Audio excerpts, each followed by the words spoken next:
Hello friend, Sanchi's rangoli and baking या चॅनलमध्ये आपलं स्वागत आहे. ओठाने तुटतील एवढे मऊगार आज आपण दुधापासून पेढे बनवणार आहोत. त्यासाठी मी 2 लिटर फुल फॅट दूध घेऊन त्याला गॅसवरती चढवलं. इकडे अंजीर आणि खजुराला पाण्यामध्ये भिजत घातलेलं आहे. आता दुधाला उकळी आली की त्याला फोडण्यासाठी 2 चम्मच विनेगर आणि 2 चम्मच पाणी टाकून दुधाला उकळी आली की त्याच्यामध्ये आपण विनेगर टाकून दुधाला मस्त असं फोडून घेऊया. आता हे सगळंच्या सगळं फोडलेलं दूध छेना त्याचा आपण एका चाळणीवर ठेवून मस्त असा गाळून घेऊया. आणि हे गाळलेला सगळ्याच्या सगळा छेना आपण कढईमध्ये टाकून घेऊया आणि या छेन्याला आपण फोडून घेऊया. फोडल्यानंतर यामध्ये 1 वाटी साखर टाकून घेऊया आणि याला सुद्धा छान असं मिक्स करून घेऊया. आत्ता याच्यामध्ये आपण 3 वाट्या मिल्क पावडर टाकूया छोट्या वाटीने आणि याला सुद्धा मस्त असं मिक्स करून घेऊया. आत्ता हे सगळं मिक्स झालं की याच्यामध्ये काही केसरचे धागे, 1 चम्मच तूप आणि 1 चम्मच वेलदोड्याची पूड टाकून मस्त असं याला मिक्स करून घेऊया आणि याला मस्त आटवून घेऊया. आपलं हे सारण रेडी झालं की याला साईडला ठेवूया. आता खजूर आणि अंजिराला मस्त मिक्सरमधून बारीक करून घेऊया.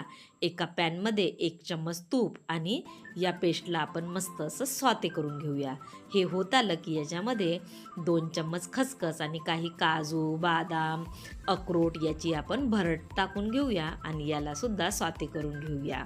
आता याच्यामध्ये साखर टाकण्याची सुद्धा गरज नाही आहे, कारण हे सगळे ड्रायफ्रूट स्वतःमध्येच गोड असतात.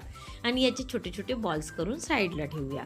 आता आपलं दुधाचं सारण गार झालं आहे, त्याला हाताने मस्त असं मिक्स करून घेऊया आणि हातावरती असं पसरवून याच्यामध्ये मेव्याचे छोटे छोटे गोळे आपण ठेवून याला मस्त असं पॅक करून घेऊया की आपले स्टफ पेढे मस्त रेडी होतात. अहो, हॉटेलपेक्षाही सुंदर बनतील एवढे सुंदर हे पेढे होतात आणि डेसिकेटेड कोकोनटमध्ये घोळवून आपले पेढे खाण्यासाठी रेडी आहेत. चला तर एकदा आपण परत बघूया.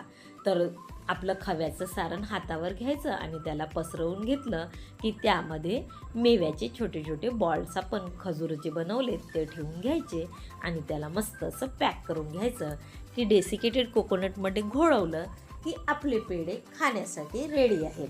आता याला डेकोरेट पण करायला हवं, तर मी थोड्याशा गरम दुधामध्ये काही केसरचे धागे दुधात भिजत घातले आणि त्यानंतर याला असं मस्त एक एक धागा या पेढ्यावरती लावून घेतला, म्हणजे दिसायला सुद्धा हे पेढे खूप सुंदर दिसतील आणि खाणाऱ्याला तर मज्जाच येईल.